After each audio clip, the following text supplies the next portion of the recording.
Welcome to Touched and Empowered, a show created to empower individuals to value their lives by hosting think tank discussions that will inspire positive action. Touched and Empowered with Katie and Ace starts now. Hi, everybody. Welcome to another episode of Touched and Empowered. I am Ace Dolagosa along with my co host, Katie Miller. And we have an incredible guest today. Her name is Kimberly Miner. She is an accomplished woman with a wide range of victim support and advocacy expertise. With certifications in victims' rights, advanced training, victims' right basic training, the victim centered approach, and the comprehensive approach to offender management, Kimberly has demonstrated a comprehensive understanding of victim advocacy. Her contributions to publications such as Gilbert Sun News, Shout Out Arizona Magazine, Gatekeeper Press, Voyage, Phoenix, and iNetrepreneur magazine have solidified her reputation as an influential voice in her field. As a co-author of two #1 new bestsellers on Amazon and a recipient of the Top 100 Leaders in Education Women in Business Award, Kimberly's impact is undeniable. She has also delivered keynote speeches at prestigious institutions and government agencies, including Arizona State University, Mesa Community College, South California Eastern University, Buford University, and the Arizona House of Representatives and Senate. That Wow. is amazing. Wow. Thank you, Kimberly. Yeah, absolutely. I'm just impressed with the amount of vocalization you have around victims' rights. It's a very empowering story. And as being the assistant director of the Teen Suicide Prevention Society, I understand the importance of breaking silence. But what I'm really excited about is what you have on your background. What is Envision You?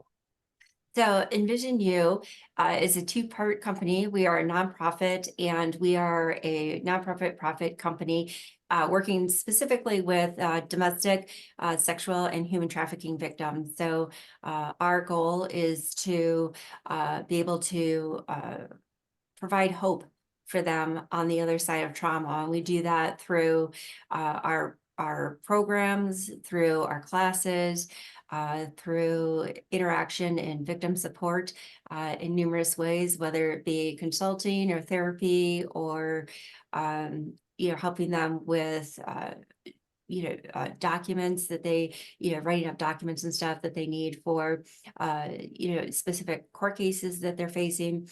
But our goal is to have them understand is that that their future starts today, not tomorrow. Because the moment that they contacted us, the thought process already started, and so the change is already is already in motion. So and when you do that, it's about them being able to find that inner voice. Which when you do that, you start to work on your self-worth, self-esteem, and confidence. So that's what we're here to do, to make that difference, that that they do have a future that is an alternative than their situation. I really like the idea that you're focusing so much on hope, because hope and optimism, I would think, is what everyone can use in any kind of traumatic situation that they have in their past. If Kate, if you don't have hope, then there's nothing to build from. And when not everybody, and you know what, it has to be the person's will and want, when you've been through any type of trauma, to choose to share that story. And when you choose to share that story, what you're doing is that you are allowing others to see what that word hope means, is that there is a difference, there is another side. And showing up is you're halfway there, and it's a lot easier to work from there than it is from the beginning. So that's important, that you give the word out there that hope is not lost. Hope is still real. Hope is still there. It's just that we all may define hope in a different way, and that's what makes all of us unique, right? Absolutely. Yes, I agree. I think it's actually really incredible, the mission that you have, because when it comes to human trafficking and understanding that these young individuals, what they're going through is they're going through a full reprogramming of their mindset, reprogramming of what is self-esteem, how to actually use their voice that they've never used before with the tools that you're providing them to get themselves out of that situation and out of that old programming. That takes a lot of strength, courage, a lot of courage just to break through that on its own, to start being in a place where they're not going to be a victim anymore, but they're going to be somebody that survived and probably not even just went through all of that trauma, but is thriving off of a new foundation. Do you find that in being that proponent for that change and being that voice for these individuals, it could be expressed more in different channels? What are the avenues that you're looking for to keep moving forward and expressing the importance of these programs for these humans that are in our lives? Yeah, that's a great question. And, there's not one simple answer, to that question.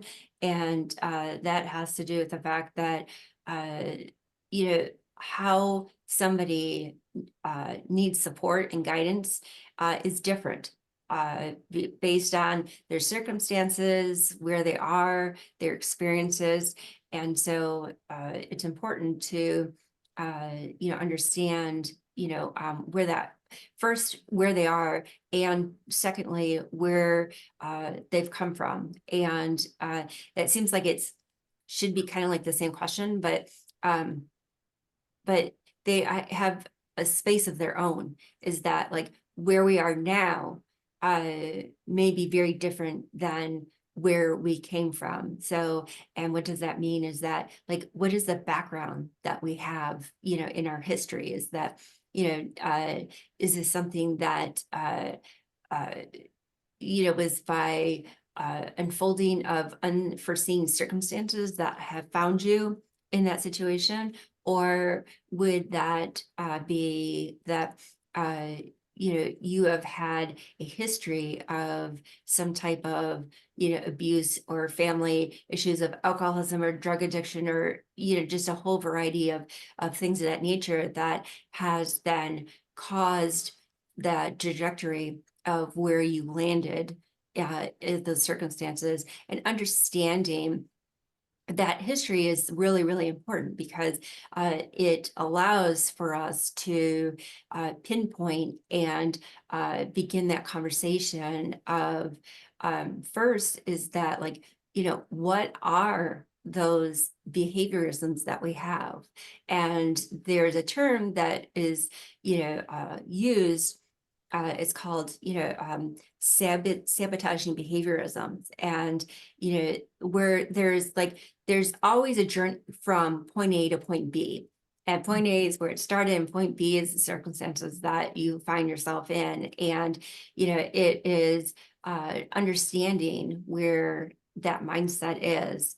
And, if somebody is, suffering from the severe trauma, or they're a lot of times in human trafficking, they have them on drugs and stuff to impair them from having the capability of thinking straightly and conforming more to what they're being told to do. And so before a lot of those things can be done, as far as helping them through that process, is that they first need to go through an episode of detoxing and programs that work on the addictions that came out of that. But moving forward, as they, progress through that process, we can then look at those things. And that's important to start there, because when you start there, then you can start having that conversation of how do we restructure the mindset? How do we restructure the sentence? How do we restructure looking at, that we do have rights, and what are those rights, and are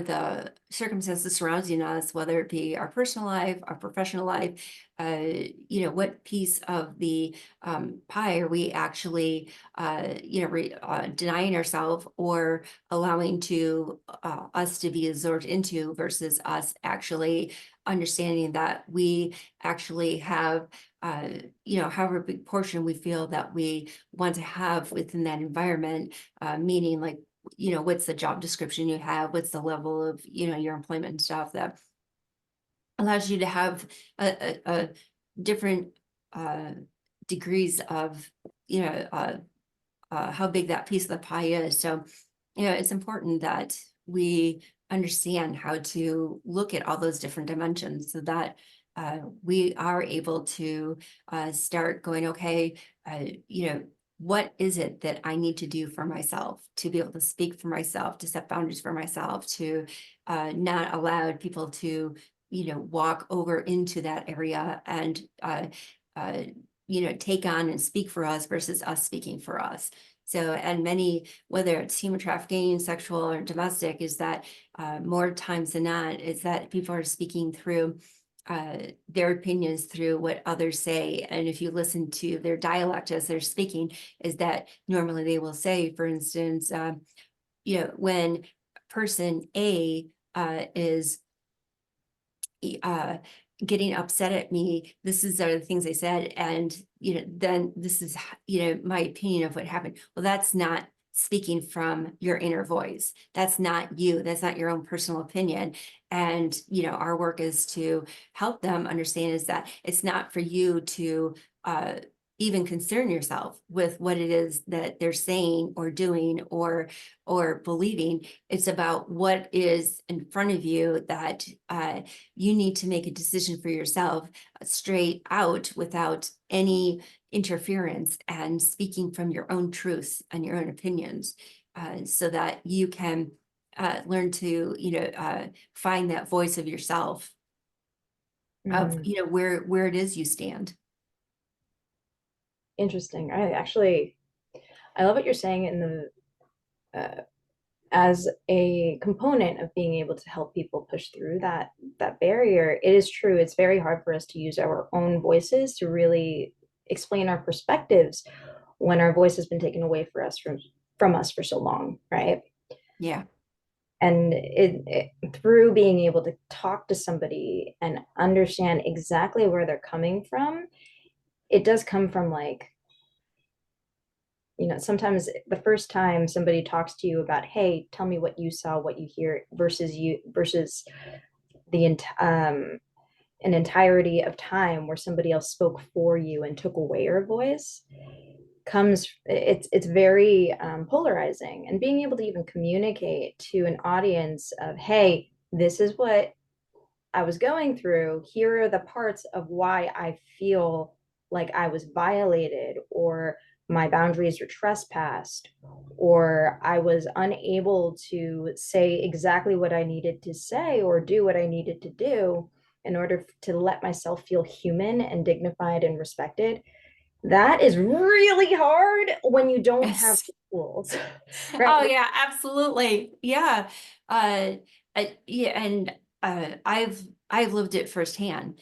I understand what that feeling is of not feeling like even if you're loud doesn't mean that you are using your voice or that your voice should be heard.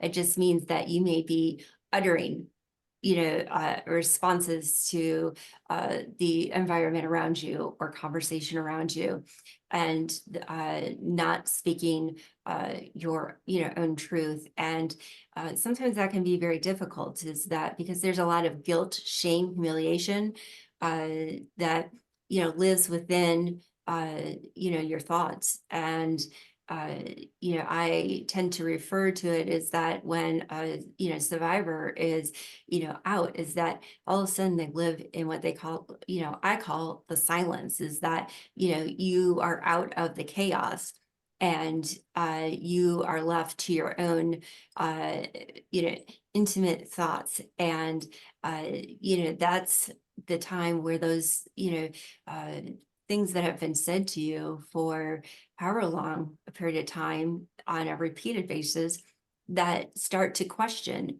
your own self, is that, am I capable, am I good enough, will I be able to do this, will anybody still love me, are they going to ignore me, are they going to shut the door on me? Like, there is just, we could just continue on just with the what if could be said that lives within our thoughts. And the self talk mechanism within our brain is extremely powerful, and it actually can affect the based on the time amount and the depth of the trauma, can have actual chemical effects on the functioning of different parts of your brain, and can be debilitating for the rest of your life, depending on the severity of the trauma, and how long went by before you actually decided to make that decision to start visiting it, and whether that be therapy or support or groups, whatever it is. The longer that goes on, that does not come out, it's a toxin within your body, and it affects the brain, it affects different parts of the bodies, and people can wind up with sicknesses and diseases and stuff like that that all stem from that not coming out. It just all is pushed and suppressed down. And I spent probably close to 20 years of not talking about being honest and real and upfront of the trauma that I went through and stuff. And I was so good at being able to walk around the subject and make it seem like not as bad as it was, whether it be things that happened or choices that I made based out of not facing the trauma that I had been through. So it's our mind is a powerful thing that even left to our own devices can be destructive to ourselves. Absolutely. And it's so subtle too, because when you're going through facing your trauma head on, right, your mind, because it remembers how much it hurts, it doesn't want you to like go back to it. It doesn't want you to remember. It doesn't want you to, like, just on a subconscious level and also on an instinctual level, your mind and your body, what it does to protect you is try and stop you from remembering and feeling those feelings, right? Absolutely.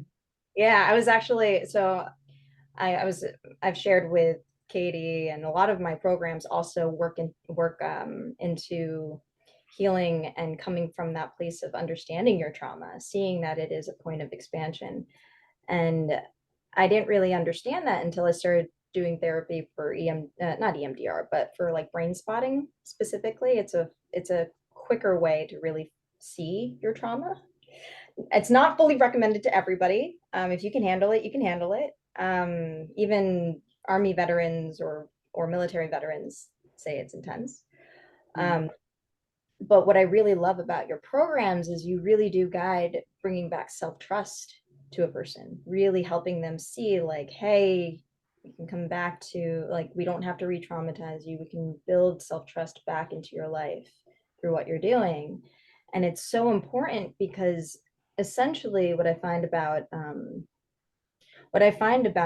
trauma, it really comes from breach of trust, right? For yourself, for others. And a good portion Oh, of this. yeah, absolutely. Trust has been a very difficult thing for myself. I have still today, is something that I am very, very guarded of how close, I'll let somebody get. And I'm a pretty open social person. And so many people are surprised. But I always tell them that you know what I tell you, not what I know.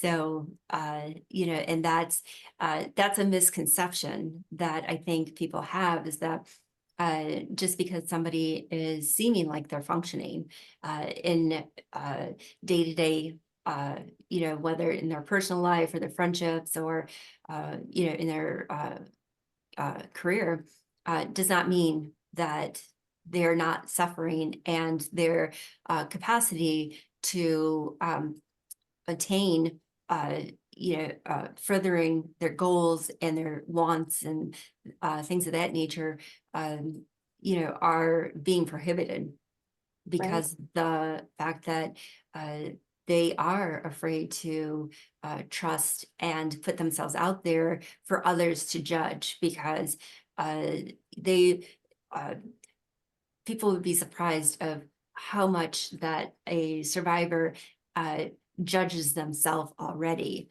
And to actually just even be in any type of setting whatsoever is a challenge to, to take that chance, as to, somebody actually making a judgment on something that they've been through, and it doesn't matter if it happened by mistake or happened by choice, or whatever it is that nobody asks for horrible things to happen to them.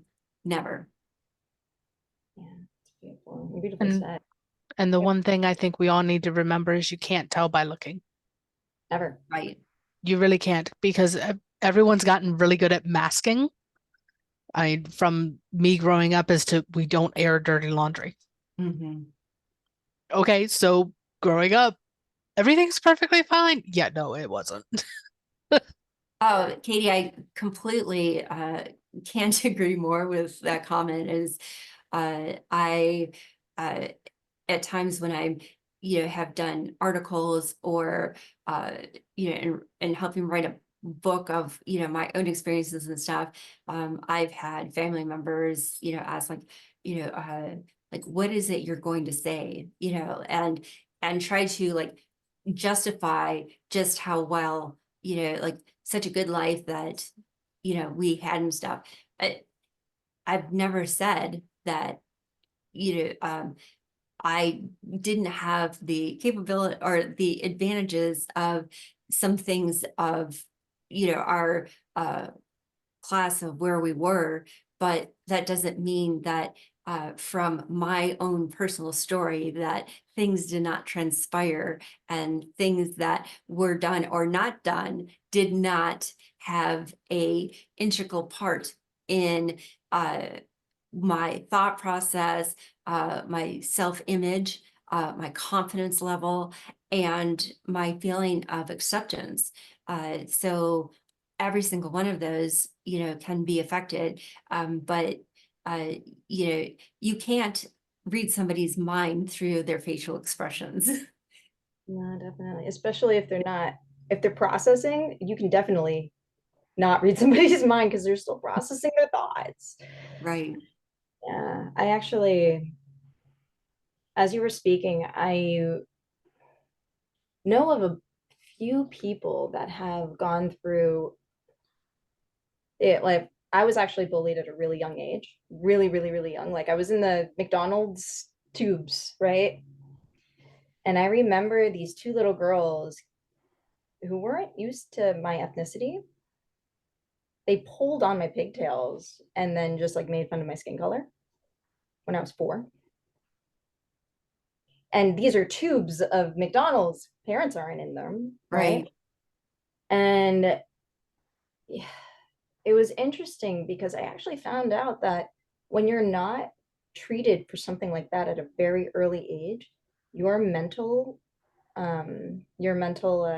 dialogue is so cutting that it really is debilitating for years. And I can only imagine what that's like for somebody else who's gone through something worse, right? Well, and I'd like to visit that point right there, Ace, is that people have this natural judgment of like mine was bad, but not as bad as somebody else. There is no level of bad because your bad was your experience. And so it was bad as how you experienced it and how it made you feel and how it had an effect on you moving forward. It's not about, uh, you know, um,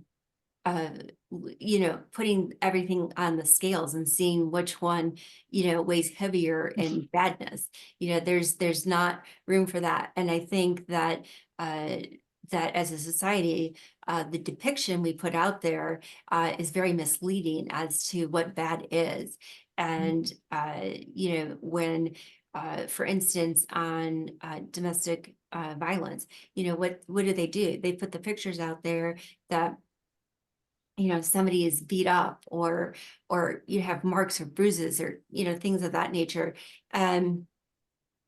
Why that is very much many's truth and have had those experiences to different levels of abuse that's happened to them.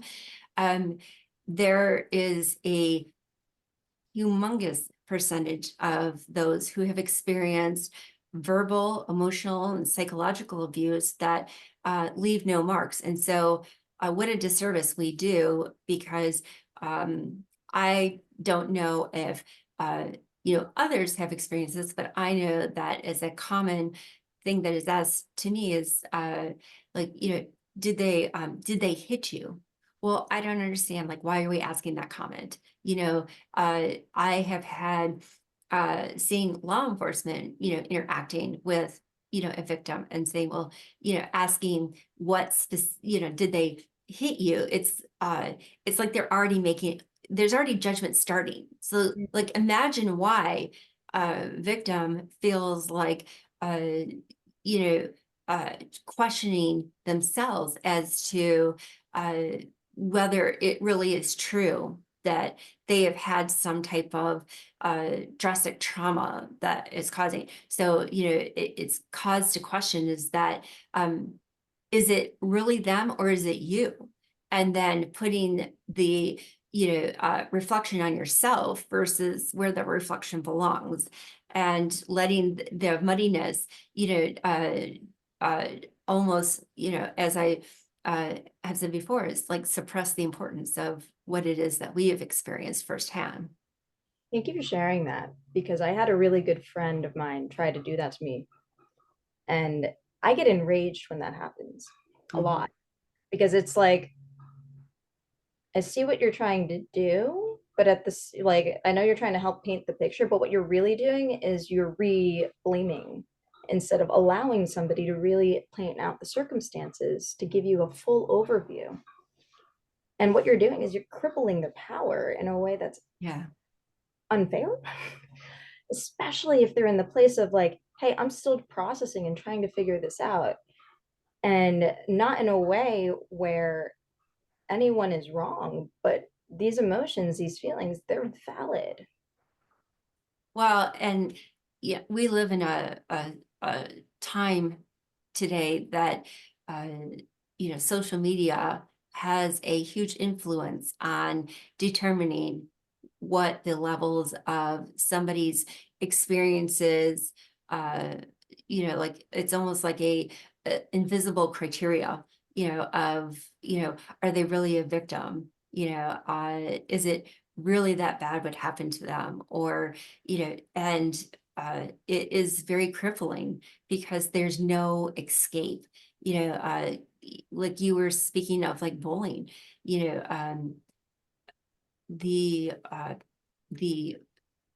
young teens and youth and stuff. I mean, they can't escape it now. They're like, there is no going home at the end of the day and being able to shut off the world. Is that, it has brought like teens to a whole new level of meanness, that things that they, can say that they wouldn't have had maybe the guts to say, in person. So, it's a whole nother level of trauma and abuse that goes on in social media indirectly. And it doesn't even have to be like something that is necessarily directed, but at a particular person, it can also be too, is that them teenagers purposely like over dramatizing, like, oh, look at like all of us together, like we're all together, we're at this party, and like just really creating this sense that that that world behind the screen is reaching in through the screen to our world. And now we are sitting there saying like, I'm not worthy, I'm not pretty enough, I'm not good enough, I'm not popular enough, I'm not this, I'm not that, that I'm not part of what's going on. Where if there had not been, Snapchat and Instagram and all, TikTok, whatever it is, like whatever that avenue is that they choose to use, like if that was not available, we wouldn't have the opportunity to judge ourselves, right? Because we wouldn't know that it was going on. Okay. So that's a very important, piece that a lot of indirect abuse is going on that we're not even aware of. And you don't it doesn't stop at when you become an adult. It's amazing, like think of people that you may follow on social media. You're getting like what, a 30-second snippet of like different parts of their day. Yeah, Like not the reality. do you really know what's going on? Do you really know what their circumstances are? And not to short anybody of the fact that things are good at home. I don't want to deny somebody that, but the reality of happy 24/7 is a far cry from, I believe, what reality is. I hear you on that. I think it was back in the day. I used to work at a startup, and they were trying to understand. This was like way back in like 2013, 2012, and they were trying to figure out what was making content go viral. And what they analyzed and understood was this positive content went viral. But that's not necessarily what's reality, right? Like that, I think people kept trying to follow that trend so they could receive the attention that they needed. But that didn't always paint the most sincere picture. There Yeah. was a lot of false positivity. Yeah, absolutely.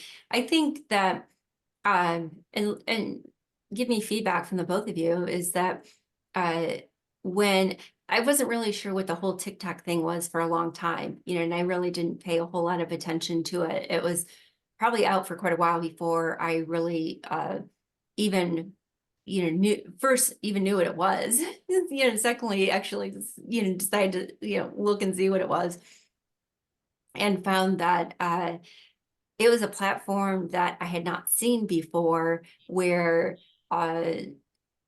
people actually really sat down and spoke their truths, on TikTok. There, I your thoughts I would love to hear, is like, it just seems that now the pendulum is almost like gone fully the other way, is that the story has to be as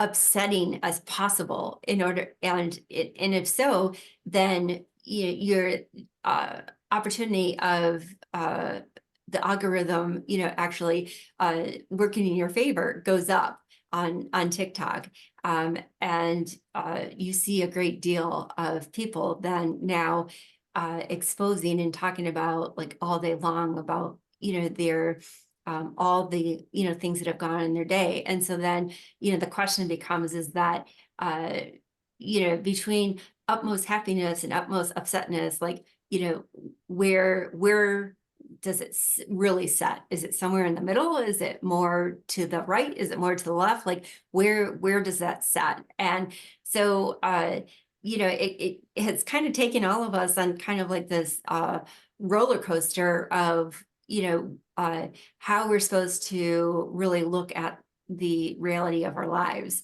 Is it supposed to be over dramatized of being upset, over dramatized of being happy, like over dramatized of something that may not have been that big a deal that happened that day, but now all of a sudden, just because we're sharing it, it's like a bigger deal, such as it was a long day at work today, but then it like, if you take that, like, seems like a very simplistic, silly kind of example, but see how easily that can turn into like, it was just not a very good day. Like, I was overstressed because I was driving in the car, and then I like had to stop real fast, and then I had to, run in, and then I had to listen to this person in a meeting. Like, it's just so over the top, that versus, the saying like, uh,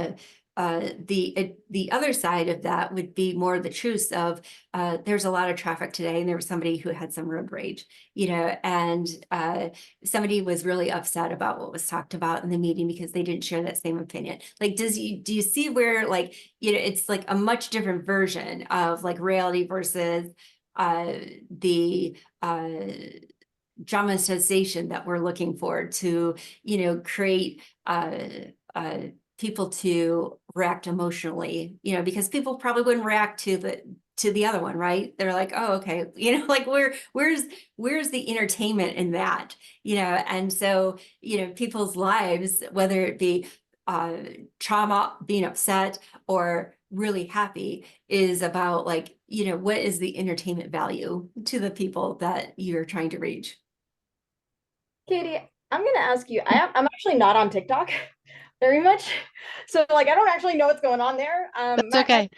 My space was more Instagram, but go ahead. What I have found is that yes, and there are the people who do absolutely nothing but 100% positivity content. Everything is perfect in their world, but I know that nothing is perfect. Then there's the people that over exaggerate all the negativity in their world. And I know that that's an over exaggeration. I also know that a lot of people are driving traffic through social media to get people to go to their website to buy their products and buy their content. So they're trying to play the game of the algorithms. Mm-hmm. So everything on both scales is over dramatized. Now, my caveat to that is there is some really fantastically positive stuff out there. Yes. And Mm-hmm. unfortunately, there's some really negative, scary stuff out there. So we have to use our own discernment as to whether or not we're going to acknowledge it by commenting, liking, boosting that algorithm, or if we're just going to look at it and then in one ear and out the other and let it go. One of the things that I've done is decided that I'll scroll through, and 90% of the time, I don't comment, I don't like, I don't smile, I don't do whatever on it because it's not something I ever want to see again. It might have my attention for that 13 seconds, but it's not something I want to see more of, with the exception of the positivity stuff. I mean, I'm like part of 3 different kindness groups where everyone posts, positive affirmation in the morning. Good morning, beautiful. I hope you have a great day, kind of thing. So my feed is mostly positive stuff now because I've trained my algorithm to be that way. So I've become very mindful on what I comment and like on because I want more positivity in my life. I don't want all of that other stuff. I know the other stuff happens. I know life is not perfect, but I get to choose what comes into my world. Okay. I hear you too as well, and I understand that. I think now that I can bring that into also the Instagram world is my feed. I remember somebody looked at my Discover page and was like, I've never seen a page like that before, because we've Yep. trained we've trained our algorithms to tell them what we like. And then sometimes if our minds go into the rabbit hole of the negative, your entire feed could be negative. But if you're discerning and understanding of what that can do to you, because it could be like you can have an entire page and that could be traumatizing of its own. Mhm. Or you could be the person who's looking for the thing that is actually going to help heal you. And a lot of the content that I look up, mental health coaches, transformational coaches, a lot of repeating 1111 types of posts, like angel numbers, like that's everything that shows up on my pages. It does take some time to weed that out, and Mhm. not everyone can relate to that, and that's okay. But on a personal note, what's important to me is making sure that I can find the content that'll help me rebuild my self-esteem, help me rebuild my self-empowerment, because it's a tough world out there. And our safe spaces, we need to restore and recuperate within them. And as a mom, the main thing for me was limiting the amount of time that my Yeah. son had on social media when he was, I mean, he's off at college now. I have no control. But when he was younger, it was you're not on social media unless I am friending you. I can see your post. I can see everything that you're putting online. And if I tell you to take something down, you take it down immediately. And he hated it. But looking back now, he's like, I am so glad you were that way because now there's not stuff from me online that Yeah. could be used as blackmail, like all of my friends from middle school. And I'm like, yay, good mom moment. But it really is us training ourselves as to, okay, what do I want more of in my life? Let me bring more of this into my life. And using social media to bring that in versus clicking on something and then all of a sudden your whole feed flips to the negative because you liked one post where someone was complaining about something. And then No, you have to go through the whole process of reprogramming your algorithm again.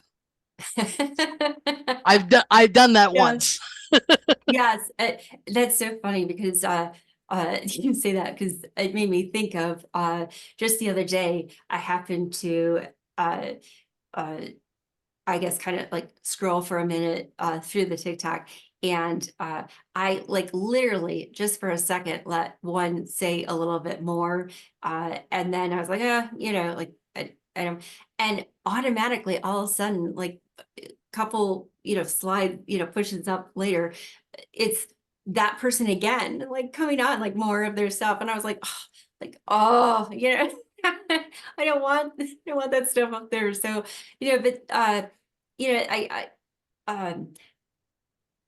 in you know kind of focusing in on this conversation that we're having is that uh the concerns that I have is that uh not only of those who have been through things, but the potential we're setting up for things to happen to our young youth that are um uh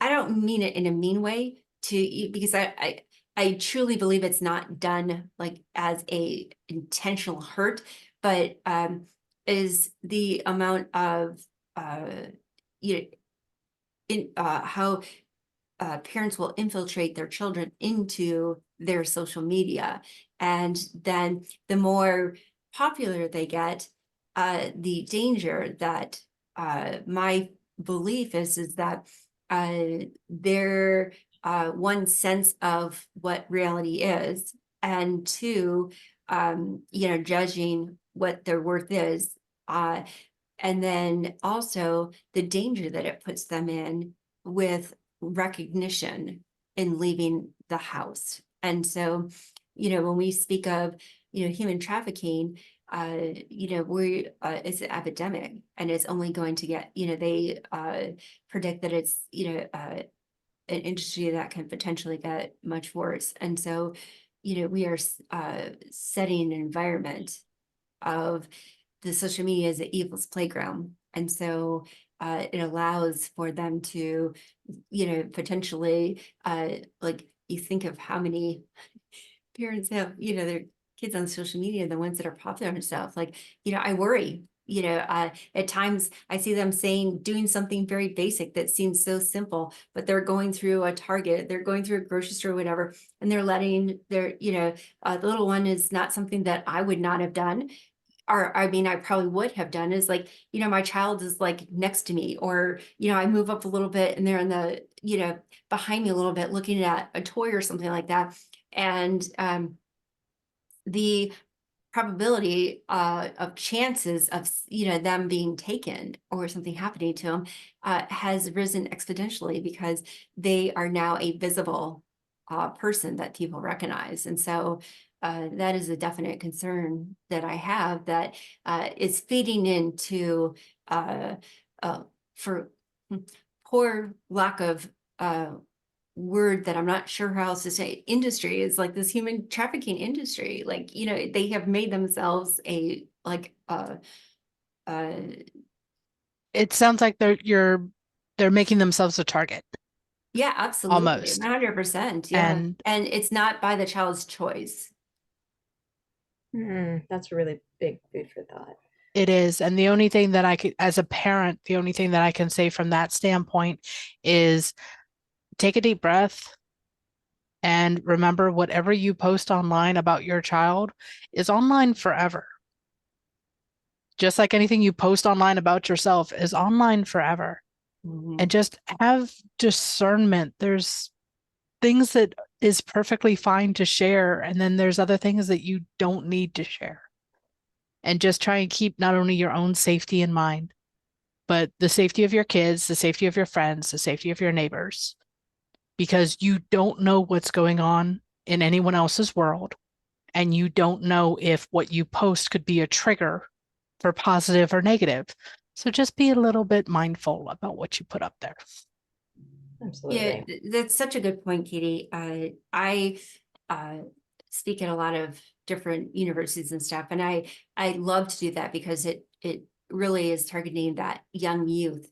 And a lot of times when they're in a spot where they're really now off on their own, having to make choices, and then uh feeling for the first time of like where how they see themselves fitting in society, within a group of their own peers, around them. And somebody's confidence level can be way different than what the perception was when they were, growing up in a home where it seemed like it was safe and secure and structured and protected. And now, all those things that maybe were not spoken words of, like not fitting into like the popular group, or judging themselves by I half joke and stuff, is that, like, women are their own worst enemies, because they, standing in front of another woman in 30 seconds can judge them up and down, without even, lifting their head. Is that there's like all these innuendos and judgments and things like that. And I talk about, like, confidence, like we're always like one decision away from a bad choice or a bad relationship. And how we go through and guide our youth through that maze of stuff really has a effect. That they have done research and shows that at that age group between 18 and 25 can have a dictates in 5 to 10 years from that point, of the types of careers they have, the type of relationship that they will have, the likelihood they'll be in an abusive relationship, the chances of them, being addicted to drugs. That can be greatly, greatly affected of how the trajectory of their life continues. And, to me, I think that is extremely urgent for us to, as a society, to be addressing, because we're now like, without recognizing, setting up an environment in where the youth is then, potential of going through or doing things that are hurtful to themselves, or a situation that is hurtful to themselves, that now we got a whole nother generation to have work through all of the ups and downs that trauma causes, and if you think it's not a problem, is that, as a society, as taxpayers as a whole, every year on health, we taxpayers spend $81.2 billion a year on healthcare and for victims of any type of violence in their children, because of what happens when they experience trauma, that when they leave it, they tend to get very sick because their body has an opportunity to not be in the fight or flight mode, and has the chance to actually have a deep breath to, start unsettling and unwinding. And when that happens, then the body's mechanism to protect itself, or to get out all those toxins in there, is to wind up and getting sick, caused from all of the, exterior, effects of their experiences. And I do believe that the mind and the body are amazing things and can heal amazing things. But on that note, as much as I love continuing this conversation, we actually have already gone over time today, because you've had such valuable information and so much insight on this sensitive topic, that I could keep talking forever on it, to be honest, because I want to make sure everyone's not only aware, but that there are tools available out there to help them move forward in their own journey of self-healing. Absolutely. Well, I appreciate you both so much for having me on today, and we are here if there's anything that we can do for anyone. So, there nobody's alone. You just feel alone. Well, thank you for that. And we'll make sure that all of the links and for the websites and social media and stuff are all in the show notes for the podcast and on the YouTube channel. So then that way, anyone who needs these resources can reach out to you and get them. Fantastic. Thanks so much. So thank you so much. Thank you, everyone. Have a wonderful week. Thank you for joining us. We hope that the discussion today will inspire you to take positive action in your life. Until next week, be empowered.